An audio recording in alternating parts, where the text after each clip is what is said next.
আমির খান নিজে ওই কথাটা কতটা বিশ্বাস করেন আমি জানি না। তবে লিওনেল মেসি খুব বিশ্বাস করে যে কামিয়াব হওয়ার জন্য লড়াই করার দরকার নাই। কাবিল হওয়ার জন্য কাবিল হও, কামিয়াবি এমনিতেই তোমার ধাওয়া করে তোমার কাছে এসে পৌঁছাবে। তো কামিয়াবি জিনিসটা কতভাবে কাছে এসে পৌঁছাতে পারে ৩৯ বছর বয়স্ক একটা মানুষের, সেটা বোধহয় আজকে রাতে আমরা একটা তার চূড়ান্ত উত্তর পেয়ে যাব। আজকের রাতটা লিওনেল মেসির জন্য এমন একটা রাত, তিনি কাবিল হওয়ার জন্য, মানে জাতীয় দলকে কাবিল করার জন্য একটা বড় লড়াইয়ে নামবেন, সেমিফাইনালে নামবেন। কাগজ কলমে এই প্রথম বিগ কোনো টিমের এগেনস্টে এবারে বিশ্বকাপে আর্জেন্টিনা নামবে এবং এই ম্যাচটা জিতলে বিশ্বকাপ জয়ের পথে চূড়ান্ত পাটা দিয়ে ফেলবে। এবং এই ম্যাচটা যদি আর্জেন্টিনা জিতে যায় তাহলে কামিয়াবি নামের 4টে পুরস্কার মেসির পায়ের কাছে এসে ঘোরাঘুরি করবে। বিশ্বকাপ ট্রফি নিজে এসে বলবে যে আমার উপরে হাত রাখো, আরেকবার চুমু খাও। গোল্ডেন বল তৃতীয়বারের মতো এসে বলবে যে তুমি তো অলরেডি পৃথিবীর একমাত্র লোক যে 2বার জিতছো, নাও 3বার জিতে ফেলো। গোল্ডেন বুট কাছ থেকে মিস করছো না, এই নাও এবার গোল্ডেন বুটটাও যেত। আর এগুলোর সঙ্গে বোনাস হিসাবে অতি বিস্ময়করভাবে ইউরোপের বাইরে থেকে লিওনেল মেসি প্রথমবারের মতো ব্যালন ডিওর জিতবে এবং সেটা তার নবম ব্যালন ডিওর ট্রফি হবে। যদি আজকে রাতটা মেসির মন মতো হয়, মেসি কাবিল বনার জন্য, আর্জেন্টিনাকে কাবিল বনার জন্য ঠিকমতো লড়াইটা করতে পারে, কামিয়াবি চলে আসবে। আজকে আমরা একটু কথা বলি যে মেসি এই 4টা ট্রফির কতটা কাছাকাছি আছে। এই 4টা ট্রফির মধ্যে বিশ্বকাপের কত কাছাকাছি আছে সে তো আপনারা সবাই জানেন। বাকি 3টা একটু বলি যে কোনটায় কি অবস্থায় আছে। মেসি শুরু থেকেই খুব, মানে এটা তাজ্জব বললে কম বলা হয়, তার চেয়েও বেশি কিছু করে চলতেছে। এবার বিশ্বকাপে মেসি বেড়াতে আসবে বলেই সবাই ধরে নিছিল যে ক্রিস্টিয়ানো রোনালদো যেরকম বেড়াতে আসছিলেন, ওই 39-40 বছর বয়সে খেলোয়াড়রা তাই আসে। এই যে মদ্রিচ আসছিল, এরা তো ওচুয়া আসছিল, এরা স্রেফ নাম লেখাইতে আসে। এই বয়সে যদি কেউ আসে, সেখানে বিশ্বকাপে মেসি এসে বিশ্বকাপের সবচেয়ে বড় আকর্ষণ হয়ে যাবে এবং তার ক্যারিয়ারের সবচেয়ে বেস্ট বিশ্বকাপ পারফরমেন্সটা উপহার দেবে। এটা সম্ভবত মেসি ছাড়া কেউ কল্পনা করে নাই। আমি মেসির ক্ষেত্রে ওইটা ব্র্যাকেট রাখি কেন, ওর কল্পনার দৌড় কতটা এটা আর কল্পনা করার মতো অবস্থায় আমরা নাই।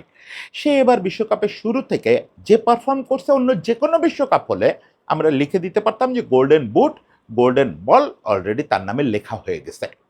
ওই জা ফন্টেইন, জার্ড মুলারদের যুগের পরে 8 গোল করেও কোনো খেলোয়াড়কে খুব একটা ওয়েট করতে হয় নাই। 8 গোল এবং 10 কন্ট্রিবিউশন, মানে 2টা অ্যাসিস্ট, এ নিয়ে কাউকে খুব একটা ওয়েট করতে হয় নাই যে গোল্ডেন বুট আর বল অন্য কেউ পাবে কিনা। কিন্তু এবার কম্পিটিশনটাও খুব কড়া ছিল। কিলিয়ান এমবাপ্পের মতো একটা রোবোটিক পারফর্মার ছিল, হ্যারি কেইন এখনও আছেন, উসমান দেমবেলে, ওলিসে ওদের মতো পারফর্মার ছিল। ফলে এবার কম্পিটিশনটাও জমজমাট। স্টিল জুড বেলিংহাম গোল সংখ্যা কম হলেও গোল্ডেন বলের লড়াইয়ে দারুণভাবে আছে। তবে একটা দারুণ কাজ করে দিছে স্পেন। কালকে তারা শুধু ফ্রান্সকে হারাইছে তা না, এখন যদি ফ্রান্স 5-4 গোলে হারতো বা 6-5 গোলে হারতো এবং তার মধ্যে এমবাপ্পে একটা হ্যাটট্রিক মেরে দিত, যেটা গত বিশ্বকাপের ফাইনালে এমবাপ্পে হ্যাটট্রিক মেরেও হেরে গেছে। এমবাপ্পের ইতিহাসে তো এরকম আছে যে হ্যাটট্রিক মারছে, তারপরেও দল পারে নাই। কালকে স্পেন জিতছে তো বটেই, ফ্রান্সের তারকাদের সবাইরে রীতিমতো বোতলে ভরে পকেটে ঢুকায় ফেলছে। মানে ওদের যে 3জন গোল্ডেন বলের জন্য লড়বে, গোল্ডেন বুটের জন্য যে 2জন লড়বে, 3জনরে পকেটে পুরে ফেলেছে।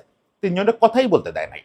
পুরো ম্যাচ জুড়ে এরা যে ছিল, 2-4টা ফাউল করা ছাড়া এমবাপ্পের একটা পর্যায়ে ফ্রাস্ট্রেশন এরকম হয়েছিল যে উইদাউট বল গিয়ে সে কিপারে আঘাত করতেছে। ওইটা যদি ওরকম করুণ অবস্থা না হতো ফ্রান্সের, অবশ্যই আম্পায়ার রেফারি রেড কার্ড দিয়ে দিত। ওটা ইয়েলো কার্ডে পার পেয়ে গেছে শুধুমাত্র ডাইং মোমেন্টের খেলার, এবং অলরেডি ফ্রান্স ডিস্ট্রয়েড। এই মানবিক জায়গা থেকে সম্ভবত ছাড় দিয়ে দিয়েছেন, নতুবা রেড কার্ড হয়ে যেত। আপনি অফ দ্য বল কখনো গোলকিপারে চার্জ করতে পারেন না এবং ফিজিক্যালি গিয়ে ধাক্কা দিয়ে ফালায় দেওয়ার চেষ্টা করা, কোনো কারণ নাই। ফ্রাস্ট্রেশন সেই ফ্রাস্ট্রেশন কারণ হচ্ছে যে 3টা খেলোয়াড় ওলিসে, দেমবেলে এবং এমবাপ্পে, তাদেরকে দেখে মনে হয়েছে যে ফরাজগঞ্জে খেলে, এদের আসলে বল নিয়ে দৌড়ানোরই যোগ্যতা নাই। অবশ্যই তাদের যোগ্যতা তাদের কাছে আছে।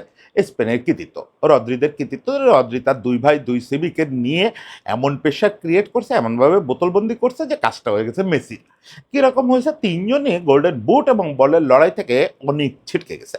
এমবাপ্পে গোল্ডেন বুটের লড়াইতে বেশ আছে, গোল্ডেন বলের লড়াইতে না, দৃশ্যত আর কেউ নাই। দেখেন গোল্ডেন বলে অনেক কিছু দেখবে, টুর্নামেন্ট জুড়ে প্রতাপ কি দেখবে, অনেক কিছু। সেখানে গোল দেখবে, অ্যাসিস্ট দেখবে, কি পাস দেখবে, তারপরে চান্স ক্রিয়েশন দেখবে, তারপরে এক্সজি দেখবে, অনেক কিছু দেখবে। তো আপনি যে কয়টা প্যারামিটার বললাম, গোল্ডেন বলের ক্ষেত্রে সর্বোচ্চ গোল যৌথভাবে এখনো লিওনেল মেসি, অ্যাসিস্ট সর্বোচ্চ হচ্ছে ওলিসের, কিন্তু মেসির ২টা আছে, মানে মানে গোল অ্যাসিস্ট মিলে কন্ট্রিবিউশন হচ্ছে ১০টা লিওনেল মেসির। ফলে এই জায়গায় সে অনেকখানি আগায় আছে। সবচেয়ে বেশি chance creation, proper chance creation তার, সবচেয়ে বেশি কি পাস তার, ম্যাচ প্রতি সবচেয়ে বেশি কি পাস তার, সবচেয়ে বেশি বল কন্ট্রোলের তার, মানে সব মিলে যতগুলো প্যারামিটার এখানে বিবেচনা নেওয়া সম্ভব সবগুলোতে সে একজন অ্যাটাকার প্রোফাইল, অ্যাটাকার মিডফিল্ডারের প্রোফাইলে যা অ্যাট্রিবিউট সম্ভব সবগুলোতে সে ১ নম্বরে আছে। কালকে যেহেতু এমবাপ্পে ওদের সবার রেটিং ফল করছে, এটা আমরা বুঝতে পারি কয়েকটা জিনিস। একটা তো ওই প্যারামিটারগুলো বুঝতে পারি, আরেকটা হচ্ছে যে যারা রেটিং করতে থাকে তাদের রেটিংগুলো একটু ফলো করতে পারি, ওভারঅল রেটিং করে। তো সোফা স্কোরের রেটিংটা যদি দেখেন, মেসির এখনো পর্যন্ত টুর্নামেন্ট রেটিং হচ্ছে 9.01। পরশুদিন পর্যন্ত কিন্তু এমবাপ্পে একদম গায়ের কাছে ছিল, কালকে রাতে ওটা ফল করে 8-এ নেমে গেছে। মানে এই ডিফারেন্সটা আকাশ পাতাল হয়ে গেছে। এখন মেসি যদি বাকি ২ ম্যাচে একদম মানে বোকার মতো দাঁড়ায় না থাকে, তাহলে গোল্ডেন বল তার মিস করার কোনো কারণ নাই, কারণ সব প্যারামিটারে সে ১ নম্বরে আছে। গোল্ডেন বুটের জন্য তার দরকার হয় ২টো অ্যাসিস্ট, না হলে ১টা গোল, যে কোনো একটা হলেই হবে। এখন আর্জেন্টিনা, আমি তো ধরে নিচ্ছি যে আজকের ম্যাচ জিততেছে, আজকের ম্যাচ জিতে ফাইনালে যাচ্ছে, এ পর্যন্ত ধরেন সত্যি। তাই যদি হয় আজকের ম্যাচ জিতবে এবং ফাইনাল খেলবে, এর মধ্যে এইটা করতে গেলে মেসির ২টো অ্যাসিস্ট করতে হবে না, বা ১টা গোল করতে হবে না? তা না হলে আর্জেন্টিনা পাস করে যাবে এই ২ ম্যাচ, বা এই ম্যাচ পাস করে ফাইনালে চলে যাবে? I don't believe so. যেরকম মেসি ডিপেন্ডেন্সি দেখতেছি আমরা, তাতে মেসিকে ১টা গোল করতে হবে, এবং ১টা গোল আমাদের স্বার্থে করতে হবে। আর্জেন্টিনাকে জেতানোর জন্য যেরকম করতে হবে, আমাদের জন্যও করতে হবে। আমাদের, কারণ ওই ট্রফিগুলো মেসির দরকার না, আমাদের দরকার। অনেক কিছু জবাব দেওয়ার জন্য ওইগুলো আমাদের হাতে দরকার। ওখানে ১টা গোল বা ২টো অ্যাসিস্ট, যেকোনো একটা হলেই গোল্ডেন বুটও হয়ে যাচ্ছে। তার মানে গোল্ডেন বুট এবং গোল্ডেন বলের হিসাবটা পেয়ে গেলেন। যে দুটো না হয় এখন অসম্ভব, মানে না হয় খুব কঠিন, গোল্ডেন বুট এবং বল। সেক্ষেত্রে মেসিকে খুব নিষ্প্রভ থাকতে হবে, জুড বা কেইনকে অতিমানবিক পারফর্ম করতে হবে এই ২ ম্যাচে। এখন বুট আর বল তো ইকুয়েশন দিয়ে হলো, আর ২টো ট্রফি, ওটা তো শুধু ইকুয়েশন দিয়ে হবে না, না, ব্যালন ডিওরটাও ইকুয়েশন দিয়ে হয়ে যাবে। ব্যালন ডিওরের ইকুয়েশনটা আমি আগে একদিন বলছি, 9 ইজ কলিং নামে একটা কন্টেন্ট করছে, ওখানে বিস্তারিত বলছি যে বিশ্বকাপের শুরু থেকে আপনি পাওয়ার র্যাঙ্কিংগুলো দেখেন, যতগুলো হাউস পাওয়ার র্যাঙ্কিং করে, মেসি কিন্তু বিশ্বকাপের শুরুতে 10-এর বাইরে ছিল, কারণ মেসি তো ইউরোপে খেলে না। এই ব্যালন ডিওরের জেনারেলি, যদিও ২০০৭ সালের নিয়ম হয়েছে ইউরোপের বাইরে খেললেও আপনি ব্যালন ডিওর জিততে পারবেন, বাংলাদেশে খেললেও আপনি, এই যে বাংলাদেশ প্রিমিয়ার লিগ হয়, এখানেও যদি আপনি ভালো করেন, সেই ভালোটা যদি এমন হয় যে ইউরোপের সবাইরে ছাড়া গেছেন, আপনাকে ব্যালন ডিওরের জন্য বিবেচনা করা হবে। এখন আর ইউরোপে খেলতে হবে এমন কোনো কথা নেই, কিন্তু এখন পর্যন্ত কেউ মনোনয়নই পায় নাই, ৩০ জনেই ঢুকতে পারে নাই এখন পর্যন্ত ইউরোপের বাইরে থেকে। কারণ কি? ইউরোপের ওদের পয়েন্ট সিস্টেম অনেক বেশি, ইউরোপের ওখানে কম্পিটিটিভনেস অনেক বেশি, এসব কারণে ইউরোপের বাইরে থেকে ব্যালন ডিওর জেতা প্রায় অসম্ভব। ফলে মেসিও তাই ছিল। মেসি যদিও MLS এ দুর্দান্ত পারফর্ম করতেছে, MLS এর নিজের র্যাঙ্কিংও অনেক বাড়ছে, স্টিল মেসি 10-এর বাইরেই ছিল। কিন্তু বিশ্বকাপ শুরুর পরে প্রতি সপ্তাহে, প্রতিদিন যতবার পাওয়ার র্যাঙ্কিং চেঞ্জ হয়েছে, যতবার পাওয়ার র্যাঙ্কিং প্রকাশ হয়েছে, প্রতিদিন মেসি ২ ধাপ ৩ ধাপ করে আগানো শুরু করছে। সর্বশেষ পরশুদিন আমি দেখছি মেসি বেশিরভাগ পাওয়ার র্যাঙ্কিংয়ে টপ 3-তে চলে আসে।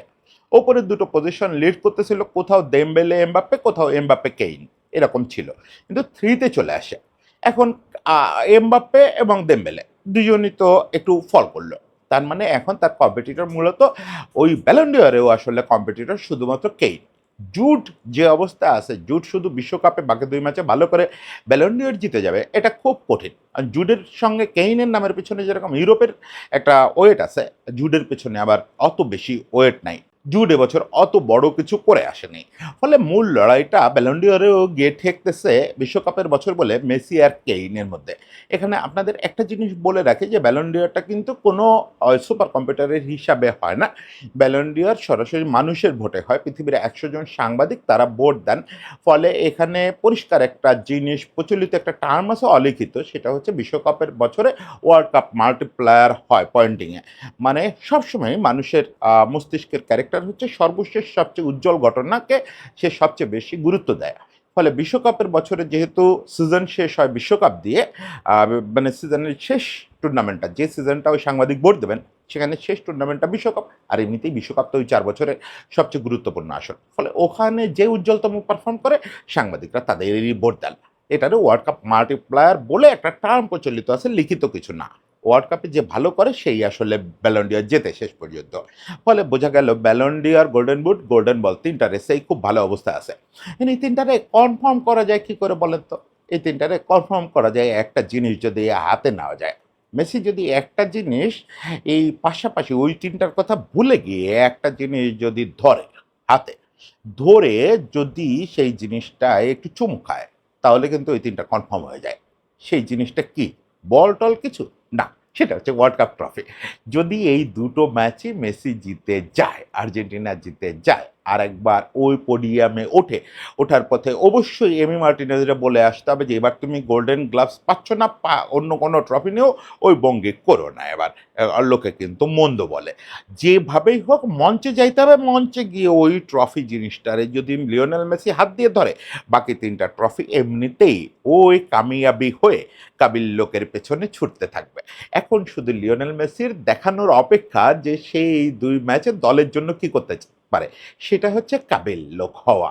আর কামিয়াবি মানে ওই ট্রফিগুলো, এই যে ব্যক্তিগত পুরস্কারগুলো তখন আমাদের স্বার্থ হয়ে মেসির পিছন ছুটবে। ওই যে ফাঁকে একটা কথা বললাম না যে ট্রফিগুলো দরকার আমাদের জন্য। কারণ আমরা অন্তত আরেকবার চোখে চোখ রেখে শুধু ট্রফিগুলো আঙুল দিয়ে দেখাতে চাই। মুখে কোনো কথা বলব না। শুধু আঙুল দিয়ে দেখাতে চাই যে লোকটার বয়স 39। এই 39 ইয়ার্সে সে আসছিল আমেরিকায়, এসে এই জিতে গেছে, কথা কম। আমি জানি লিওনেল মেসি নিজে এরকম দেখায় দেওয়া কথা বা দেখায় দেওয়া অ্যাটিটিউড করতে পছন্দ করেন না। তিনি যা অ্যাটিটিউড দেখানোর ওটা টিমের জন্য দেখান। ওকে, আমরা আপাতত মেসির সঙ্গে একমত। ১৯ তারিখ রাত পর্যন্ত মেসির সঙ্গে দ্বিমত করতেছি না। আপনি টিমের জন্য ফাইট করেন, কাবিলিয়াতির জন্যই ফাইট করেন। টিমটা আজকে ইংল্যান্ডের সঙ্গে পাস করে যাক, ১৯ তারিখে স্পেনের সঙ্গেও পাস করে যাক, আপনি কাবিল হন, আর্জেন্টিনাকে কাবিল করেন, কামিয়াবির ব্যাপারটা আমরা দেখে নিচ্ছি। ওই যে চোখ মোটা করে যা বলার ওটা আমাদের উপরে ছেড়ে দেন। আমরা একটু বলি, আমাদেরও একটু চান্স দেন। ওই ট্রফিগুলো অটোমেটিক যখন আপনার পেছন গিয়ে হাজির হবে বাসায়, তখন আমরা কথা বলব। সে পর্যন্ত আমরা চুপ, আপনি কাবিলিয়াতি দেখান। আপনি আর্জেন্টিনাকে কাবিল করে তোলেন। সবার জন্য শুভেচ্ছা, সবাই ভালো থাকবেন।